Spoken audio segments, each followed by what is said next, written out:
తెలంగాణలో అసలు పరీక్ష పతాక స్థాయికి చేరింది.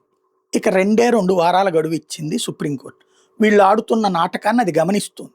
ఒకటి 10 మంది అనర్హత వేటు అన్నటువంటి పాయింట్‌ని దాచేసి ఇప్పటికి 7గురికి అయ్యయ్యో! వాళ్ళందరూ జెండాలేసుకున్నా, కాంగ్రెస్ జెండాలేసుకున్నా, రేవంత్ రెడ్డితో శభాష్ అనిపించుకున్నా, రేవంత్ రెడ్డి దగ్గరుండి ఆళ్ళని కావలించుకున్నా, అదంతా గూడా రాజకీయంలో భాగం తప్పించి ఆళ్ళు కాంగ్రెస్‌లో చేరలేదు. ఆళ్ళు కాంగ్రెస్ శాసనసభాపక్ష సమావేశంలో కూర్చున్నా, వాళ్ళు కాంగ్రెస్‌లో చేరినట్టు గాదు.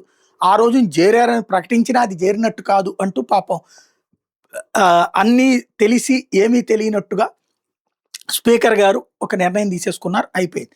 మిగతా ముగ్గురిదొచ్చేటప్పటికి ఇప్పుడు శ్రీహరి, కడియం శ్రీహరి వాళ్ళ ఇంటి నుంచినే అక్కడ ఏకంగా ఎన్నికల్లో పోటీ చేయడం. ఇటు దానం నాగేందర్ తనే ఎంపీ ఎన్నికల్లో పోటీ చేసినటువంటి నేపథ్యం. సంజయ్ ఈళ్ళ ముగ్గురికి సంబంధించినటువంటి ఇష్యూ. ఇప్పుడు ఏం జేయాలి అంటే అనర్హత వేటు వెయ్యాలి. లేదు వాళ్ళది అటో ఇటో తేలిపోతుంది ఇప్పుడు. ఎందుకంటే వాళ్ళకి సంబంధించిన దాంట్లో నిర్ణయానికి 2 వారాలే గడువిచ్చింది. 8 వారాల గడువు కావాలి.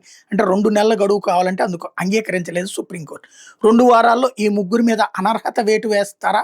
లేకపోతే వీళ్ళని కూడా అబ్బెబ్బే వీళ్ళందరూ కూడా మంచోళ్ళే, వీళ్ళందరూ బీఆర్ఎస్‌లోనే ఉన్నారని చెప్పి సర్టిఫికేట్ ఇస్తారో చూడాల్సి ఉంది.